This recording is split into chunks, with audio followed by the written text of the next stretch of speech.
Okay. Well, thank you for the invitation to be here. I've been looking forward to sharing these new calculation of MPP. I've been working toward that for a while, and it's really nice to be able to share it with you all now.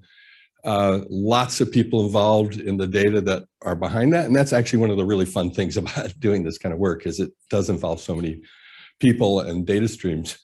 Net primary productivity, MPP, I consider it a really key metric for evaluating forest response to elevated CO2. Simply said, it's MPP is gross primary productivity, GPP, minus respiration, autotrophic respiration, that is. But conceptually, it's describing the rate at which all of the autotrophs, or green plants, in an ecosystem are producing net useful energy, chemical energy that's available for the heterotrophs in the system, which of course include humans. A key issue is the distribution of MPP to leaves, wood, roots, and other processes, because it controls carbon turnover in the whole system, various biogeochemical processes, and the critical feedbacks of the tree to the environment. MPP is also an important benchmark for ecosystem or system models. I think Anya, in her presentation of modeling, it started with a box going from CO2 to MPP. And it's also, as I said, it requires multiple data sets and a whole team collaborative approach, which is one of the fun things about this kind of experiment. Now, just looking back a little bit, historical perspective, if you will, in the first generation of FACE experiments, we got together with 4 forest-based experiments to synthesize MPP results. These were 2 experiments in developing stands and 2 in a closed canopy, and I would say mature forest system, young but mature. That maybe goes against the way BIFoR is presented, but I think these meet all of the requirements of what a mature system is. They're just young. At any rate, this is plotting MPP in elevated CO2 against that in ambient current CO2. The dotted line is the one-to-one line, meaning no response. And you can see over this wide range of MPP, the different species and years are lined quite robustly with a median response of a 23% increase. Now this glosses over a lot of variation, critical variation, like with nutrient concentrations and other weather changes and so on, which is some of the really important things we need to look at and consider. So in considering the second generation here of FACE experiments, a number of us here and maybe online still put together this paper on model data synthesis for the next generation of FACE experiments, posed a number of questions that sort of go across the sites. One of them is here: will increased atmospheric CO2 lead to increased biomass in mature forest systems? One of the figures here that were in the paper show total amount of carbon in vegetation. The black line is sort of the default normal development of a forest stand reaching sort of an equilibrium. The notion here is when the experiment is done, as first generation experiments were done early in the stand development, you may get a big increase in carbon, but you don't know whether that is foresurging a change in the equilibrium value or just a faster growth to that equilibrium. However, if you do the experiment later on, maybe you can differentiate that. Now, having put this together in the last couple of days, I've really been thinking about this a lot more, and I don't think this is really a good model for our experiment, because this plateau, it doesn't describe what happens in individual trees. It's a stand level. And that's what motivated my question yesterday about, the size you need to address mortality, which is much larger than a BIFoR FACE plot. So I left it up here anyway, but I think that's bears thinking about of what the response of individual trees are versus, say, a hectare of forest in elevated CO2. I've been thinking a lot. The definition of maturity is really quite vague. I think maybe stable system might be a better term. And a lot of the notion of developmental age is confounded with nutrient status, which is going to vary with nutrient inputs to the system and other soil and so on. It's not necessarily that a mature forest system is more nitrogen limited, say. Disturbance history can influence response, and Chris Belinda talked about that a lot. Now, one clear difference between BIFoR and, well, say the Oak Ridge FACE experiment I was involved in is the distribution of biomass. I mean, here, much of the biomass is concentrated in just a handful of trees. I think it's really important and worthwhile to think about when you say, well, this is an experiment in a mature system. What is it about that system that is going to be affecting the response you're looking at?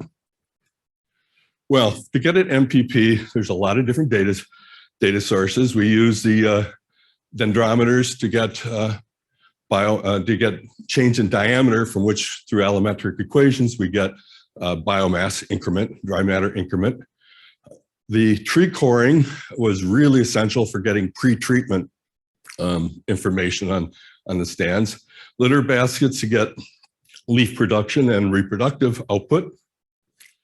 And then the ingrowth cores that Andy Smith used, and this was my picture for what Michaela was just presenting of root exudation, are part of this story. So the first step has been getting the wood growth, the above ground growth right, and that's been a challenge. But here's what we've ended up with. First of all, elevated's in green. I guess the BIFoR standard is orange. I've been using green for about 30 years. I can't change now. At any rate, it's quite clear that the dry matter increment in the elevated plots is greater than in the ambient plots. Average here of what, 26%. But we cannot say this is a response to elevated CO2, because without saying that before the treatment started, there was no difference, right? So we spent a lot of time trying to resolve that issue. The pre-treatment data in 2016 were only partial year, and it's only 1 year, and it's only part of that year, and that hasn't worked out too well as to explain whether this is a true response or not. But it is essential to know what the growth would be in the arrays without the addition of CO2. And that's where the tree ring analysis really became important.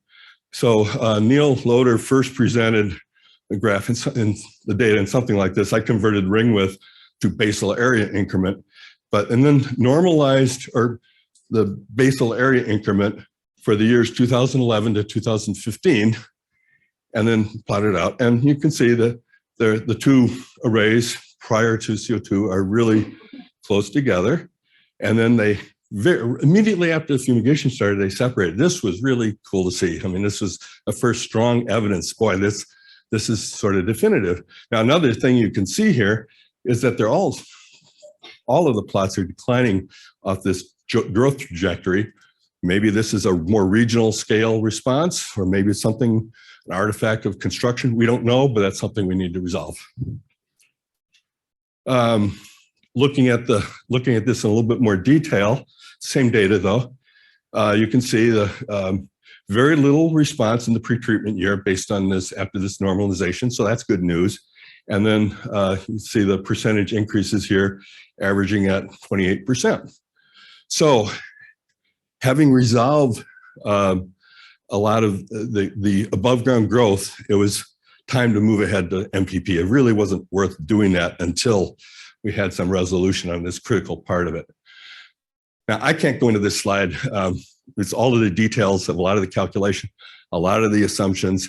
I guess it'll be online, so you can look at it, and I'm happy to discuss it later, but there are a lot of assumptions and a lot of calculation things that we have to consider for these different components. But here are the data. Now, it's a lot of numbers. I did want to sort of impress upon you all of the different data streams that go in here. The first three lines are ambient CO2 arrays. The second three are elevated. All the different components we're looking at across here. The critical thing to look at, and this is total MPP then in the last line, and the most important number is right there. Oops, and I took it away.